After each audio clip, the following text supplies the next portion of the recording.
इनेलो party के जितने भी कद्दावर नेता थे सारे के सारे पार्टी छोड़ोगे, सारे के सारे A to Z? ऐसी बात नहीं है कि सारे पार्टी छोड़ गए। इंडियन नेशनल लोकदल पार्टी में अब भी लगभग 20-22 एक्स MLA एक्स मंत्री हैं। अंबानी, अडानी और रामदेव से समस्या क्या है? देश का पैसा देश में ही तो है, या हम लोगों के पास जाए, आम आदमी की जेब से निकले।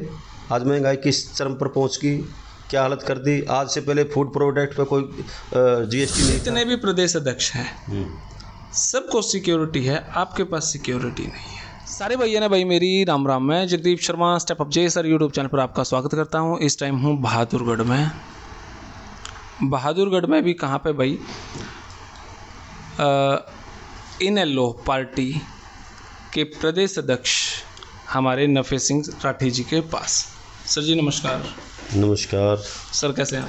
बहुत बढ़िया। मेरे ख्याल से इनेलो में एक हंसमुख इंसान आप पे हो। ना नहीं, ऐसी कोई बात पता नहीं, मैंने ऐसा लगा है। अरे नहीं, मैं जितनी बार भी आपसे मिला आपने इंटरव्यू बाइट दी। नहीं ऐसी बात नहीं। हमारे नेता हंसमुख है सारे। चौटाला साहब भी देखो, अभय सिंह जी को देखो, ऐसी कोई बात नहीं। पता नहीं, मैंने याद नहीं, पता नहीं कब लास्ट में हंसते हुए देखे। इंटरव्यू करने से पहले कटाक्ष मारने शुरू कर दिया आपने। पहला सवाल तो ये है जी, इनेलो पार्टी के जितने भी कद्दावर नेता थे सारे के सारे पार्टी छोड़ोगे, सारे के सारे A to Z अब या तो अभय जी हैं या नफे सिंह राठी जी हैं। इसका भविष्य क्या है? ऐसी बात नहीं है कि सारे पार्टी छोड़ गए। इंडियन नेशनल लोकदल पार्टी में अब भी लगभग 20-22 एक्स MLA एक्स मंत्री हैं और बहुजन समाज पार्टी के 18 सालों तक प्रधान रहे हैं प्रकाश भारती जी। वो अब इंडियन नेशनल लोकदल पार्टी में राष्ट्रीय उपाध्यक्ष हैं। और श्रीमान श्याम सिंह राणा जी जो एक्स मंत्री रहे हैं जी, जो और बहुत पुराने ही लोकदली रहे हैं। रादौर से MLA रहे, मंत्री रहे जी। वो राष्ट्रीय संगठन सचिव है हमारी पार्टी के। और सही बात तो यह है कि चौधरी देवीलाल की ये पार्टी है, इंडियन नेशनल लोकदल उन्होंने बनाई थी। और चौधरी देवीलाल जी ऐसे नेता हुए हैं देश में जिनकी नर्सरी में से निकले हुए अनेक पौधे आज काफ़ी बड़े बड़े दरख्त बन गए। खुशी है आपको इस बात की? देखो, खुशी तो इस बात की है कि चौधरी देवीलाल के शिष्य रहे हैं जी वो लोग जो आज हमारे साथ नहीं हैं, लेकिन उनकी आत्मा तो मानती है कि हम चौधरी देवीलाल जी की बदौलत हैं, चौधरी ओम प्रकाश चौटाला जी की बदौलत। इंडियन नेशनल लोकदल पार्टी ने, चाहे वो पार्टी का नाम चेंज हुआ हो, चौधरी देवीलाल की पार्टी, चौधरी ओम प्रकाश चौटाला जी की पार्टी, उनकी जो कार्यशैली रही चौटाला साहब की या चौधरी देवीलाल जी की जी, वो जनहित की बातों को लेकर के रही है, जनहित के कामों को लेकर के रही है। और ऐसे कानून बना करके देश में लागू किए जो उससे पहले किसी स्टेट में नहीं थे। जैसे पेंशन योजना, वृद्धावस्था पेंशन की, ये हिंदुस्तान में किसी प्रांत में नहीं थी। चौधरी देवीलाल ने जब ये बनाई 1987 में तो 100 रुपये पेंशन की थी, आज 2500 रुपये है। उस टाइम पे नरसिंह ढांडा जी मंत्री हुआ करते थे। मंत्री तो बहुत होते थे। मैं कह रहा हूँ कि 100 रुपये पेंशन बनाई जो आज 2500 रुपये है जी। लेकिन इस सरकार में जो डिप्टी CM बने बैठे हैं जी, वो भी चौधरी देवीलाल के परिवार से संबंध रखते हैं। आज 3 लाख से ज़्यादा आज तक इन्होंने पेंशन काट दी बुजुर्गों की। ये कहते तो ये थे कि 5100 रुपये महीना हम पेंशन करेंगे जी, लेकिन पेंशन काटनी शुरू कर दी एक कैप लगा करके कि 2 लाख से ज़्यादा किसी की आमदनी होगी, 1,80,000 से किसी की ज़्यादा आमदनी होगी साल में, और वो भी पूरे परिवार की। एक फैमिली इनकम ID बना दी इन्होंने जी। उस फैमिली इनकम ID के तहत अगर पूरे परिवार में एक चपरासी भी लगा हुआ, उसकी भी जो है सैलरी 2 लाख से ज़्यादा हो जाती है एक साल में जी। कोई पेंशन लेता होगा उसकी भी पेंशन जो है 2 लाख से ज़्यादा हो जाती है जी। तो फिर बुज़ुर्गों का क्या दोष था? उनकी पेंशन काटने का कानून क्यों बनाया गया? ये गलत कानून बनाया है। अब 5-6 लाख सालाना होती तो मान लेते, 2 लाख तो ज़्यादा छोटा क्राइटेरिया। अब तो सुन तो ये रहे हैं कि इसको 1.5 लाख भी करेंगे। मतलब इस किस्म के कानून जो चौधरी देवीलाल ने बनाए ये काट रहे हैं आम आदमी की सुविधा देने के लिए। हमारा तो ये कहना है कि भाई अब माननीय प्रधानमंत्री जी का बयान आया था कि रेवड़ियाँ बांटी जा रही हैं, रेवड़ियाँ बांटने का कानून नहीं होना चाहिए, ये फलाना नहीं होना चाहिए, वायदे नहीं करें पॉलिटिकल पार्टी। मैं पूछना चाहता हूं बीजेपी के नेताओं से कि अब की बार सरकार ने 11 लाख करोड़ रुपया पूंजीपतियों का, बड़े इंडस्ट्रियलिस्ट का जी माफ़ किया है, 11 लाख करोड़। और ये रिकॉर्डेड बात है, वो मना नहीं कर सकते, उस पर किसी बीजेपी के नेता से पूछ लेना जी। 11 लाख करोड़ रुपया माफ़ किया है। और मैक्सिमम वो बड़े उद्योगपति हैं, अडानी अंबानी जैसे लोगों की कंपनियों के माफ़ किए गए हैं। तो ये क्या हाल है?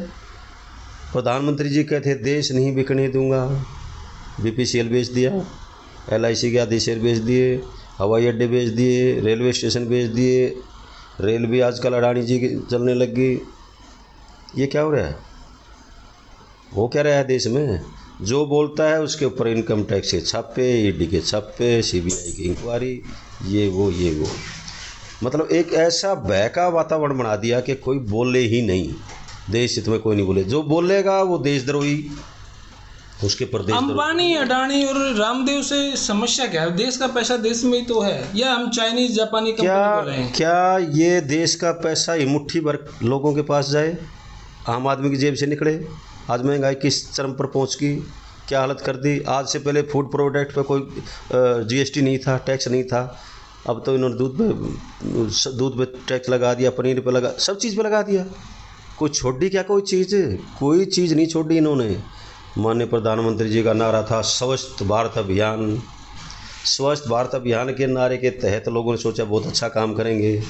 अब सब जितने भी शहरों में जितने भी लोग मकान बनाए बैठे हैं, जिसके भी बिल्डिंग्स हैं, जितनी प्रॉपर्टी है, उन सब प्रॉपर्टी टैक्स के अंदर बिल जुड़ कर के आता है सफाई का। जी आता है कि नहीं आता?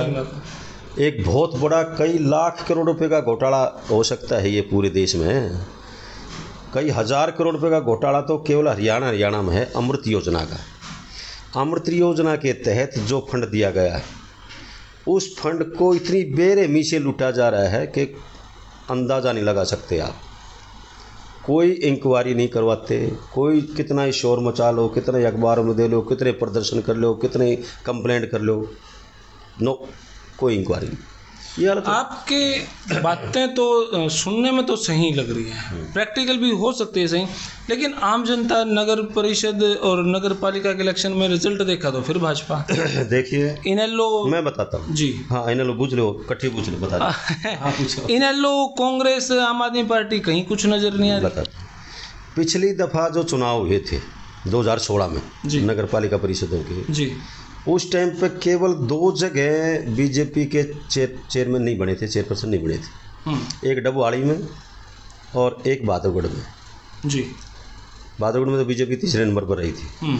अब की बार जो इलेक्शन हुए हैं 46 शहरों में हुए हैं जी, नगर निकाय के, नगर पालिका परिषद की जी मिला के। हाँ जी। और उस 46 में बीजेपी 20 जगह आ रही है, 26 जगह जीतती है। ठीक है जी। और जिस तरीके से जीती है वो उन शहरों के लोगों को पता है कि किस तरीके से। अब मैं बहादुरगढ़ का उदाहरण देता हूँ आपको जी। बहादुरगढ़ में 1,33,000 के करीब वोट है शहर जी, और 123 बूथ हैं जी। ठीक है। बहादुरगढ़ में जिस तरह से सरकार ने प्रशासन का भय दिखा करके और प्रशासन का दबाव दिखा करके चुनाव जीतने का काम किया है, बहादुरगढ़ के लोगों को अच्छी तरह से पता है। 9 DSP लगे हुए थे उस दिन बहादुरगढ़ में, 9 जी। SP साहब यहाँ रहे, DC साहब मैक्सिमम टाइम यहाँ रहे, हालांकि जज्जर में भी इलेक्शन था, और हज़ारों की संख्या में पुलिस वाले थे यहाँ। और मेरे घर पे पुलिस भेज दी सुबह 7:30 बजे, एक इंस्पेक्टर, एक सब इंस्पेक्टर और 2 गाड़ी भर के आ गई, कहने के सरकार का आदेश है कि आप बाहर नहीं निकलोगे। ये एक घोषित इमरजेंसी है कि नहीं है? क्या मैं आतंकवादी हूँ? क्या मैं बाहर नहीं निकलूँगा? क्या मैं अपनी वोट नहीं डाल सकता? क्या मेरा संवैधानिक अधिकार नहीं है कि बाहर निकलने का? इस किस्म के काम यहाँ करके इन्होंने भय पैदा करके और यहाँ चुनाव जीतने का काम किया, और वो भी 2563 वोटों जीते। मेरा ये कहना है, मैंने उनको कहा भैया आप ऑर्डर दिखाओ ना। बोले सरकार के आदेश है। मैं कहा ऑर्डर दिखाओ। बोले ऑर्डर नहीं है, मौखिक तौर पे, मौखिक आदेश है। मैं क्या आप तो हर चीज़ के जानकारी भी फिर मानने किस बिना पे आपने? नहीं, फिर मैंने उनको कहा, मैं क्या भाई कोई ऐसी बात बताओ, क्यों आप नज़रबंद करना चाहते हो? हाँ बिल्कुल, ये कोई कहने के सरकार के आदेश है कि नफे सिंह राठी को घर से बाहर नहीं निकलने देना। ये तानाशाही है कि नहीं है? और मैंने कोई लिखित नहीं उनके पास, कोई कुछ लिखित नहीं उनके पास, और मैंने ये बात उसी दिन मीडिया में दे दी थी, अगले ही दिन दे दी थी। तो ये क्या सरकार के पास रिपोर्ट नहीं पहुँचती? कोई खंडन करके दिखाओ। अगर हमने नहीं भेजी, पुलिस नहीं आई, मेरे पास वीडियो वो लगे हुए हैं, कैमरे लगे हुए हैं घर के अंदर बैठे थे। मैं ऊपर से नीचे आया, हमारी रियाज फर्स्ट फ्लोर पे है, वो नीचे बैठे थे, बहादुर था, चाय पानी पिला रहा था। मैं नीचे आया तो उन्होंने कहा चलो दुआ सलाम हुई। कहने लगे सर आप घर से बाहर नहीं निकल सकते। मैं कहा क्यों? कि सरकार के आदेश है। ये तानाशाही नहीं तो और क्या है? अब मीडिया के माध्यम से मैं कह रहा हूँ, सरकार कराओ ना जांच इस बात की, ये इनकार करो ना, क्यों ऐसा करते हो? ये उचित है क्या ये बात? ये आज तक सुना गया आपने? आपको मैंने एक बात नोट भी करी, लेकिन फिर मैंने ये कहा उनको, मैं क्या भाई मेरा संवैधानिक अधिकार है वोट डालने का, मुझे आप कैसे रोकोगे? कहने लगे नहीं जी वोट तो हम डलवा ले आएंगे आपकी। मैं क्या कोई मुलजिम हो क्या? मैं आपकी गाड़ी में बैठ के जाऊँगा? हाँ ठीक बात है। मैं तो अपनी गाड़ी में बैठ के जाऊँगा। मैं अपनी गाड़ी में गया, एक गाड़ी पुलिस की आगे एक पीछे। ये कोई तरीका है क्या? ये कोई तरीका है? तो मुझे फिर इन्होंने, मैं वोट डाल करके फिर मैं निकल लिया, तो फिर इन्होंने मेरे पास फ़ोन किया इंस्पेक्टर ने कि जी आप कहाँ चले गए? मैं क्या मैं अपने ऑफिस पे जा रहा हूँ। फिर मैं रोहतक रोड पर अपने दफ्तर पे बैठ गया। मैं वहाँ कई घंटे तक बैठा रहा। फिर मैं निकला, क्योंकि मेरी गाड़ी की परमिशन थी, लेकिन मैं किसी बूथ के अंदर नहीं गया, मैं बाहर कुछ बूथों पे गया था। फिर अपने बैठ गया दफ्तर। ये कोई तरीका है क्या सरकार का? ये धींगा मस्ती नहीं तो और क्या है? यहाँ इलेक्शन दौरान होम मिनिस्टर जी आए, अनिल विज जी, सरकार ने तो उन्हें बहुत देखी है जी।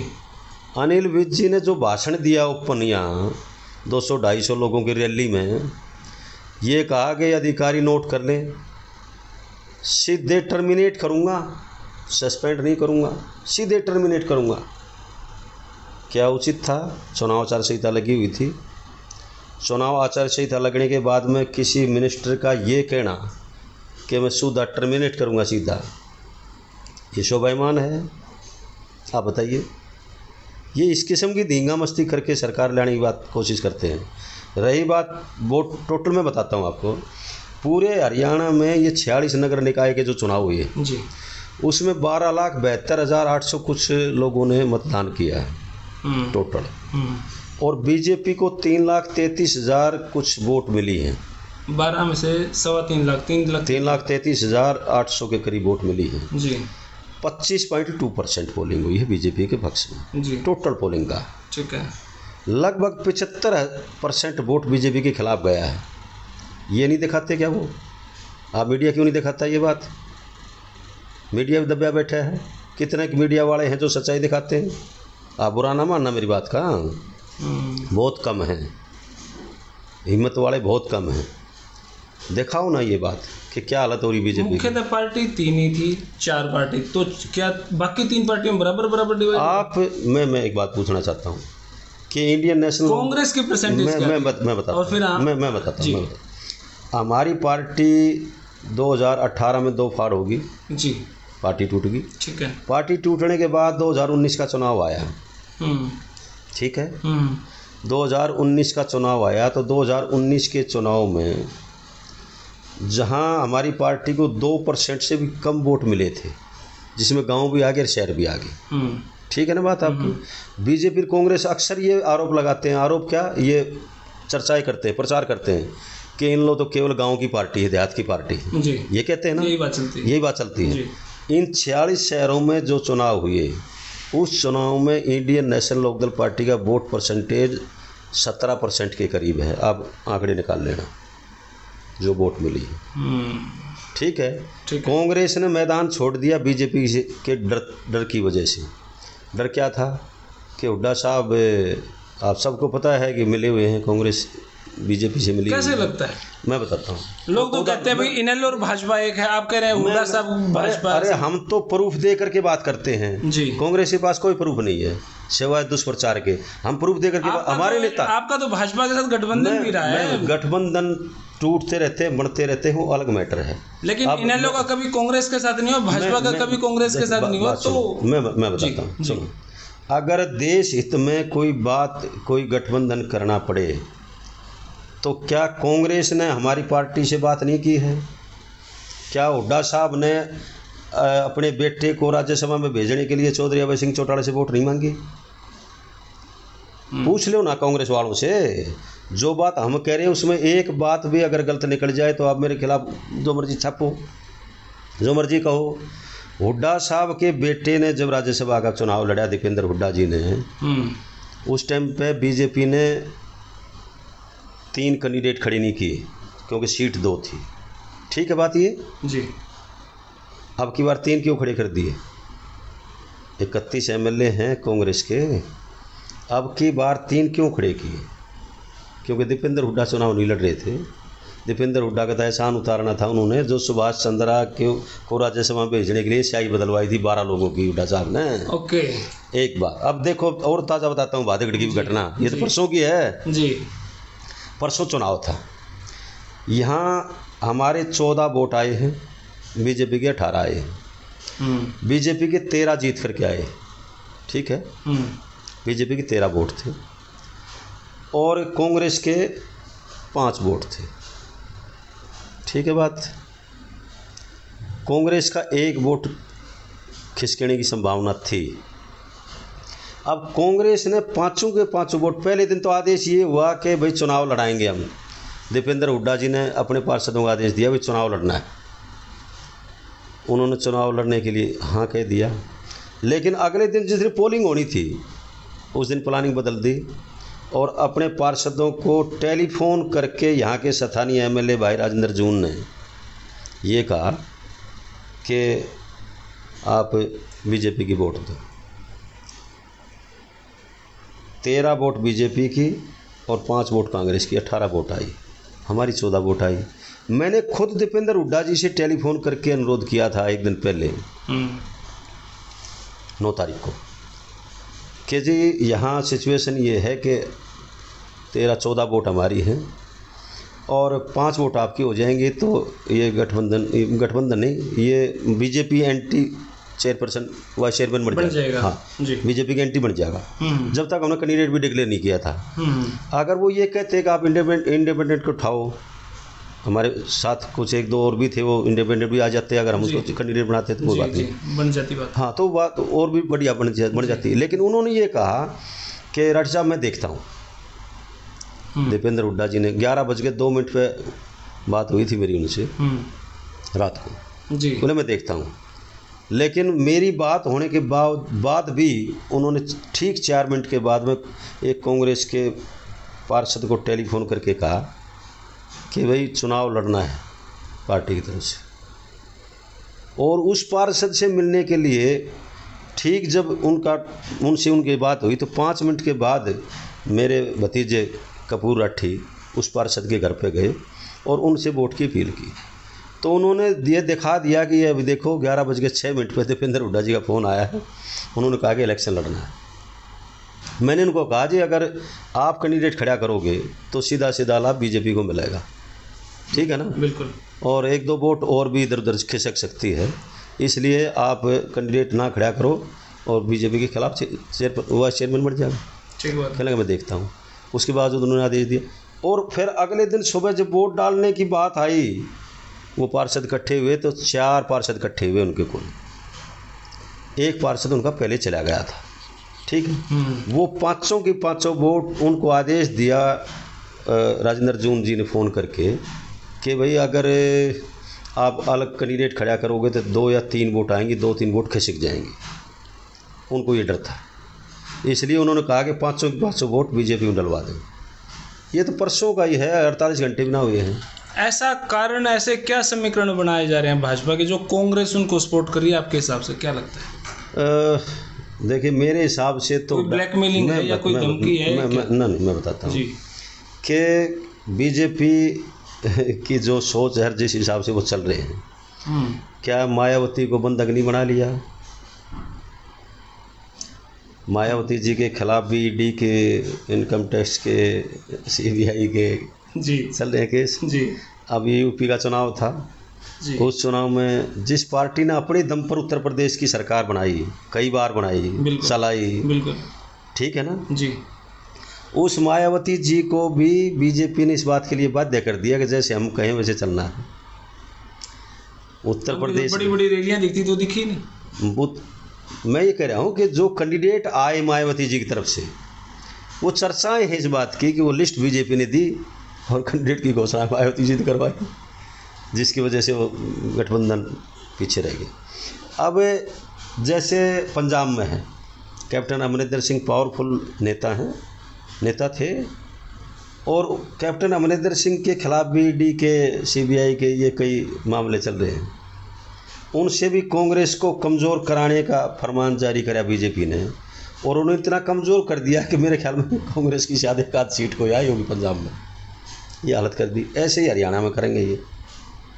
हुड्डा साहब भी इस बात से जो है वो काफ़ी परेशान हैं, और वो जो फिर उनका हुक्म मानना पड़ेगा। जैसे नेशनल हाईवे वाला मामला चल रहा है, मानेसर वाला चल रहा है, और कई मामले चल रहे हैं।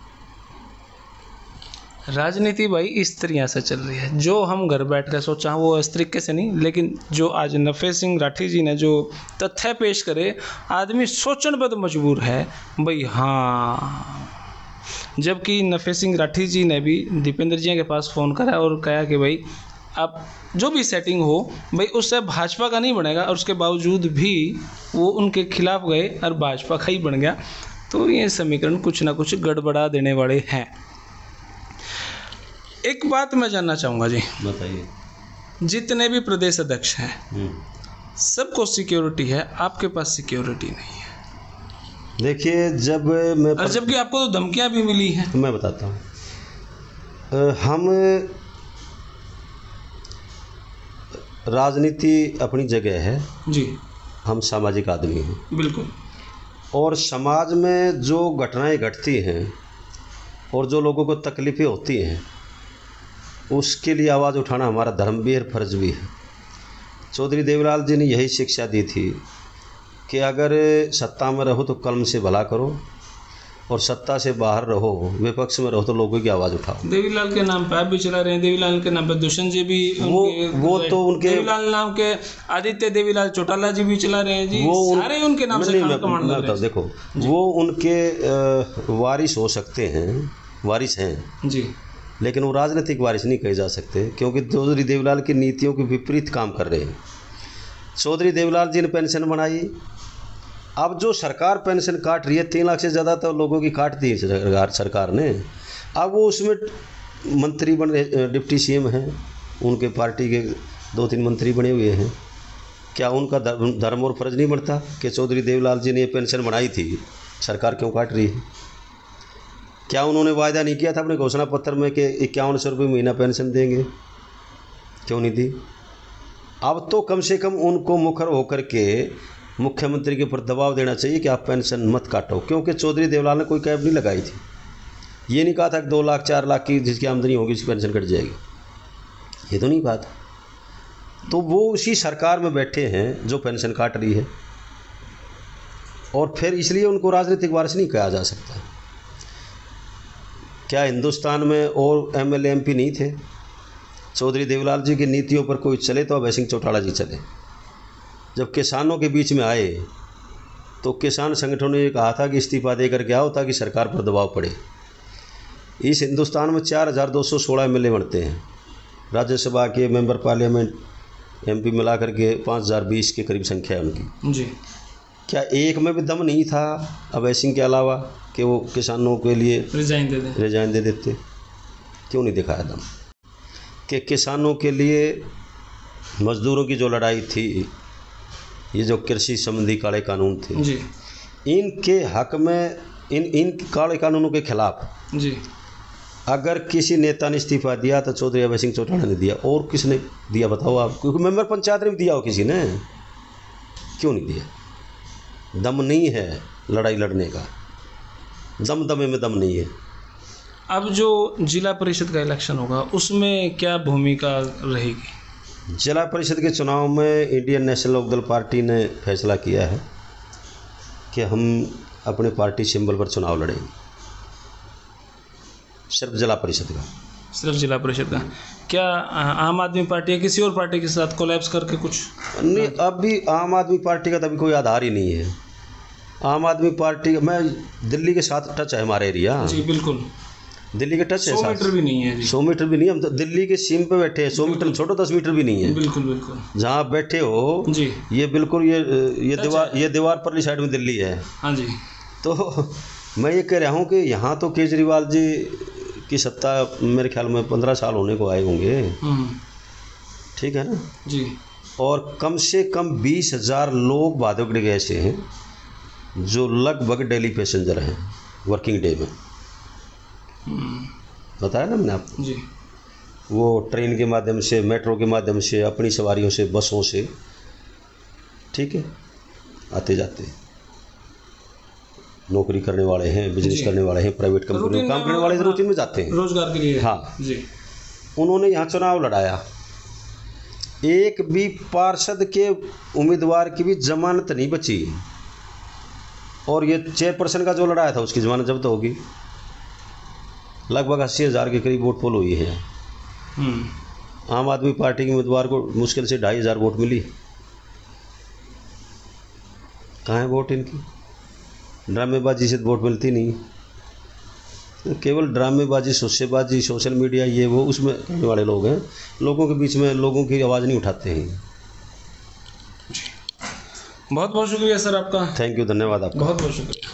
तो भाई नफ़े सिंह राठी जी, और बिल्कुल सधे हुए अंदाज में और ज़बरदस्त और क्लियर बात, बड़ा मज़ा आया भाई। और आपने वीडियो कैसी लगी? इनेलो के बारे में आपकी क्या राय है? इनेलो कांग्रेस का अगर हम कंपेयर करें तो कौन सी उभरती हुई पार्टी आपको नज़र आ रही है? कमेंट बॉक्स में रहते। तब तक के लिए धन्यवाद। जय हिंद, भारत माता की जय। Thank you.